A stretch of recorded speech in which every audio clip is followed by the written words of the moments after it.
আবাবিল পাখি আর পৃথিবীতে আসবে না। কোরআনে এই ধরনের আর আসার কোনো ইঙ্গিত নাই। যদি আসেও তাহলে পেট্রো ডলারের যারা মালিক মুসলিমের লিডারদেরকে আগে হত্যা করবে। মার্কিন যুক্তরাষ্ট্র তার চারিত্রিকগত দিক থেকে সে সঠিক আছে, কেননা সে 70 বছর থেকে এই ইসরায়েলকে সাপোর্ট দিয়ে যাচ্ছে। সে ইসরায়েলকে স্বীকৃতি দিয়েছে, ইসরায়েলের জনগণকে ফিলিস্তিনের মাটিতে বসিয়েছে, এটাকে একটা স্বাধীন রাষ্ট্র বানিয়েছে। সেটার নৈতিক জায়গা থেকে রাইট আছে। রাইট তাইলে কারা নেই?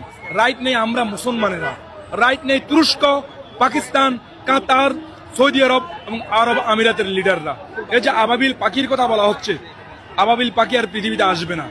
কোরআনে এই ধরনের আর আসার কোনো ইঙ্গিত নাই। যদি আসেও তাহলে পেট্রো ডলারের যারা মালিক মুসলিমের লিডারদেরকে আগে হত্যা করবে। কেননা আমরা শিয়া সুন্নির নামে বিভেদ চড়াচ্ছি, আমরা বুকে নাক কোমরে হাত দিব সেটা নিয়ে আমরা দ্বন্দ্ব চড়াচ্ছি। অথচ আমাদের যে নৈতিক দায়িত্ব, আপনি একবার দেখুন, পাকিস্তান পারমাণবিক অস্ত্র সজ্জিত। পাকিস্তান যদি একবার বলে আমি আমার কয়েক হাজার সৈন্য আমি ফিলিস্তিনে পাঠাচ্ছি, সৌদি আরব পেট্রো ডলারের মালিক, সে যদি একবার তেল অবরোধ দেয়, এরপর সে যদি বলে আমি আমার সৈন্য পাঠাচ্ছি, কাতার তো কিছুটা করে যাচ্ছে। তুরস্ক, আমরা এরদোগান সাহেবকে আমাদের অলিখিতভাবে একজন খলিফা বলে থাকি। উনি তো ভাই অনেক আগে ইসরায়েলকে স্বীকৃতি দিয়ে বসে আছেন, উনার পূর্বসূরীরা। উনি একবার বলুক আমি 5000 সৈন্য পাঠাচ্ছি। কাতারকে যখন সৌদি আরব অবরোধ দিয়েছে তখন উনি যে কাজটা করেছেন এই কাজটা গাজার বেলায় করুক।